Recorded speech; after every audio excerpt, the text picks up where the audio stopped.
Thank you guys for coming out here. So we're here to protest a giveaway of tax money to a luxury housing developer that does not need it. The last time that we did this, the last time we had a TIF here in Uptown to a high-income luxury housing developer, there was tax fraud, banking fraud, mail fraud, and felony sentences left and right of developers committing fraud to get TIF money. And so now we're protesting what we see as something that's just along the same lines of a very untransparent process, a very undemocratic process of how our tax money is being allocated to a developer that wants to build on prime lakefront property. This is not a developer that needs it. He's had past developments that have been very lucrative, very profitable, and the rents that he wants to build at this development are $2,400 a month, $2,000 a month for one bedroom. This is not something that needs a tax break. This is not something that needs TIF subsidies. We've lost 2 schools here in the Uptown neighborhood. We have teachers being laid off left and right. And as you see right behind me, there's homeless people sleeping outside here every single night. And this is several viaducts throughout the neighborhood. These are people that need the housing. And just one fraction of what this developer is getting in TIF money could house every single person that's sleeping under here. Probably 1/10 of this TIF could house every single person that's sleeping outside here. But our aldermen and our city feel that the profit margins of this developer isn't wide enough, and that is their top priority. It should also be noted that this developer has given $5,000 to Rahm Emanuel, a real estate agent that sells apartments for this developer, has given almost $7,000 to Alderman Kappelman's campaign war chest, and that Kappelman's top donors are all in real estate, whether it's a real estate banking firm giving him $10,000, whether it's real estate agents giving him thousands of dollars, or whether it's developers giving him thousands of dollars. So this is really about people, making a campaign contribution and expecting a lot more in return. It's not a campaign contribution as much as it is an investment in what they're giving to the alderman and the mayor. They give them a couple $1,000s, and then they get millions of dollars in TIF money back.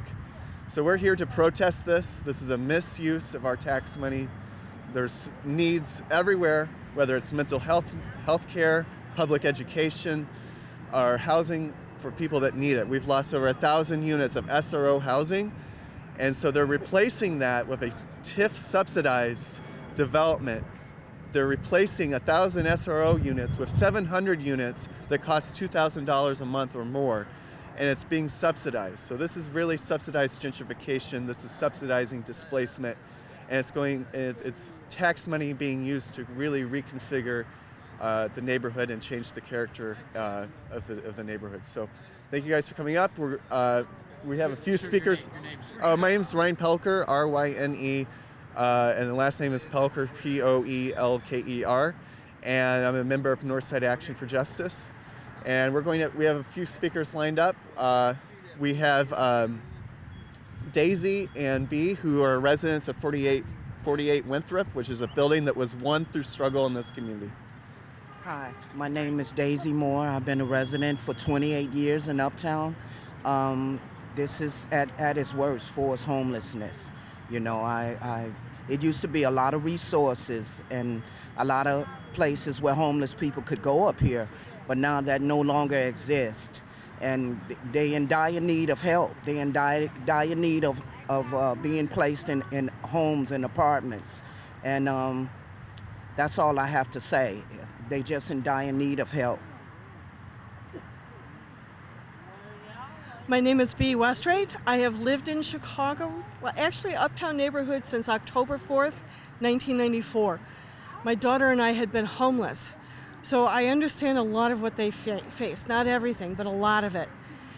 I am very much against this TIF money going to the wealthy. They can afford to live anywhere they want. If the project is not viable with the TIF money, it won't be viable with, let me rephrase it. If it's not viable without the TIF money, it won't be viable with it either. they will keep coming back for more money, more money, more money. And if anybody questions that, check with Millennium Park. See how much they had to keep coming back for. As Ryan said, a small portion of that money they want to give to the wealthy could provide housing for these people as well as supportive services for a very long time. The money needs to go to the people who need it, not to the people who don't. Thank you. Can you spell your last name, please? Westrate. It's west like the direction, rate is in rate of speed. And it's B-E-A, more. BEA. Yes, thank you. BEA. Thank you. Okay, our next speaker, we have Laura Schwartz. Laura Schwartz is coming. She is a resident here under the Wilson Viaduct, and she's been advocating for her homeless brothers and sisters for quite some time. So Laura, just want to talk about the giveaway and the needs of the homeless that are here. The community has been supporting us and taking care of us and dropping off food and clothes and coats and hand warmers and ski jackets and food and necessities, and they've been helping us make it through the summer and the winter. We would like to give great gratitude to them and thank them very much for their support and their help. And the homelessness is a very criteria situation, and we're getting more people down here every day that are needing tents and necessities and a place to live and subsidized housing, and there is none. And they're spending all this money on TIF for $1,600 a condo, and they're not even working on the homelessness. They're not working on getting them SROs. They're not working on getting apartments. They're not doing nothing. They're just talking the talk but not walking the walk. So we're gonna walk up to Mr. Kappelman's office and we're gonna tell them that we are a committee of our own and that we are protesting against them using $16 million per condo and not supporting the housing for the homeless. And there's people that have been homeless for 35 years and they don't even know what a house is. The only thing they know is to live in the street. They have no sense of being, no sense of home, no sense of hope. There's despair and distress. You know, everybody thinks people are drug addicts and alcoholics. I mean, of course there's a few people in the world, you know, give and take. But there's people that are disabled, and there's people that have lost jobs and lost their money and lost their homes, and there's people that have been living in tent city that are trying to work and they're trying to save money to get an apartment, and it's like you need $6,000 just to walk into a regular normal apartment, and then you have to be able to afford a $2,000, $3,000 rent a month. People can't afford it. Not even the rich can afford it. And my mom made a suggestion to me that maybe instead of welfare, giving all these people welfare and money and stuff, to make a program where they could work and they could earn it. You know, they could earn their money so they could get an apartment and get back up on their feet. So I told her I'd let you guys know. And our only hope is that we can get into apartments and get out from underneath the bridge and quit being harassed by the police and the city and the park district, and just live in peace. I mean, we're a community down here. We all share everything we get. We all help each other. We all look out for each other. You know, we're all trying to help each other pass business cards and paperwork and information with either housing or doctors or dentists or subsidized housing or CHA housing or HUD. So, I mean, someone that was homeless passed me One North apartment phone number, and I'm going to call them to check in housing. So everybody's passing business cards around to help everybody to try to get apartments. But there's just no affordable housing down here. They just want to make everything condo, and nobody's going to buy all these condos. They're just going to sit there and rot. These people are going to go into bankruptcy and foreclosure because they're buying and making all these condos, and they're not selling them, and they can't afford to pay for them. So then what happens? You go into foreclosure, the bank takes over, and you lose everything. So why not put the people in housing and let them pay rent? Great. Thank you, Laura. Good stuff. All right, our next speaker, we have Robert Rodenberg, who is a resident of the Hotel Chateau that was shut down by the alderman and was flipped to apartments that cost twice as much per month. And he's going to say a few things about this. I'm Robert Rodenberg, a member of One Northside and the Uptown 10 City Organizers Group. In 2013, I became homeless by the gut rehab evictions at the Chateau Hotel, one of the last SROs in the 46th Ward, to be sold before the SRO Preservation Ordinance went into effect, an ordinance led by whose passage was led by One Northside. I joined over 2,100 total SRO residents displaced on the north side of Chicago. About half of those came from the 46th Ward. These displacements were part of a coordinated effort to remove many of the lowest rent buildings in the area, and with them, their low-income tenants. Local aldermen, including Uptown's own James Kappelman, turned their back on their own constituents and voters in favor of greedy developers like BJP Properties in Flat Chicago. They saw the low-income people in the area, such as senior citizens, people with disabilities, veterans, and working poor, as barriers to their plans to be removed as soon as possible. If you ask Alderman Kappelman about affordable housing, he says that Uptown has plenty now, more than any other ward in the city. But he fails to respond to the most fundamental question: is there enough affordable housing in Uptown to supply the demand? The obvious answer is no. Property owners can still discriminate and get away with not putting affordable units in their buildings or accepting what new CHA vouchers, housing vouchers, are given out. Many people with low income still can't afford to live here, and some must stay in homeless shelters because of the lack of affordable housing. And as you can see, some homeless people still live near or under Uptown's viaducts. The plans to redevelop the Cuneo Maryville site won't immediately displace people because the building is vacant. But one of the biggest selling points of the developers is that this project will increase property values. This would benefit property owners who want to sell, but will hurt property owners who want to stay.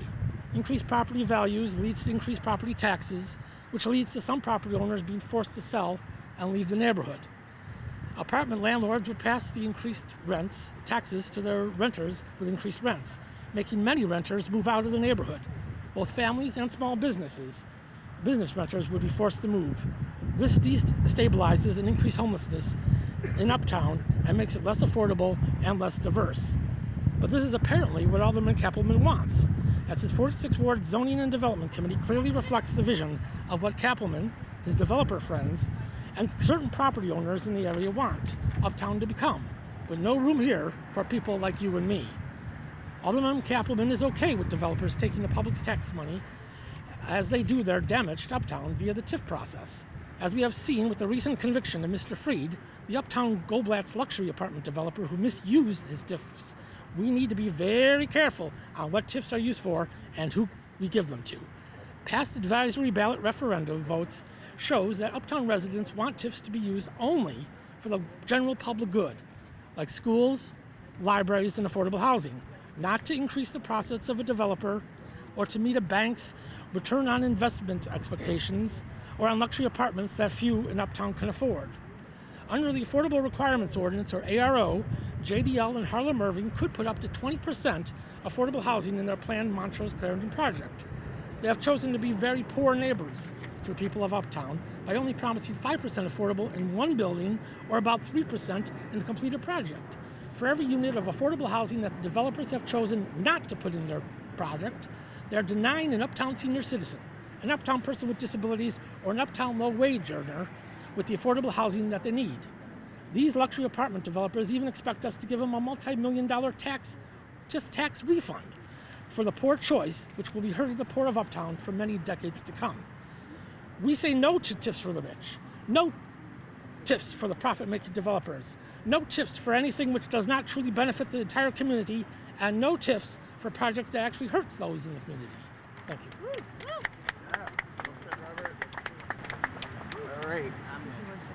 Excuse me, I was just made aware that Mr. Kappelman was here earlier this evening when I had stepped out of Tent City, and we don't know what he wanted. One of our co-workers went to go find out the details, but he showed up here today.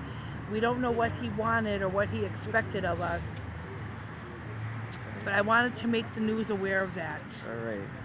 All right, so we have one more speaker, and then we're going to start marching very soon. We're going to march to the Alderman's Zoning and Development Committee meeting, which he claims represents the community. And so our last speaker is Mark Kaplan, and he's going to speak briefly on that, and then we're going to start marching. It's over at Gill Park. Good evening, everyone. My name is Mark Kaplan. I'm with Northside Action For Justice and a proud member of the Coalition for Uptown. I'm only going to take a few seconds because we really got to get on with our business, but just very briefly, it is insane, immoral, and illegal to have a $16 million giveaway of all of our money for luxury development in which a one-bedroom apartment is going to rent for over $2,000 a month. It's insane. And as a community, we have already spoken on this. In March of 2012, in the TIF referendum, over 77% of the community said no, that TIFs should not be used like this. We have a major crisis in our public schools. We have a whole community of people living right here under the viaduct. We have the White Citizens Council, also known as the Kappelman Zoning and Land Use Committee, that's made up all of upper income white property owners that are saying they speak for the community. So I'm just going to ask, like the people in 4848 Winthrop, are you represented on the Zoning and Land Use Committee? No, we're a housing cooperative. The people who live in the scattered site housing, are you represented in Not at all. Okay, the homeless folks here, are you represented in Kappelman Zoning and Land Use Committee? Okay, the people that live in the largest single HUD cooperative in the country, 4550 Clarendon, are you represented in Kappelman Zoning and Land Use Committee meeting? Well, that's the confusion. We actually are represented, but the representative has little to no contact with any of the residents in the building. And none of the concerns of the residents in the building are being heard by the community. So this committee is a total sham. The community has voted, and we're going to go deliver our message to the aldermen and to the phony White Citizens Council Land Use and Zoning Committee meeting right now.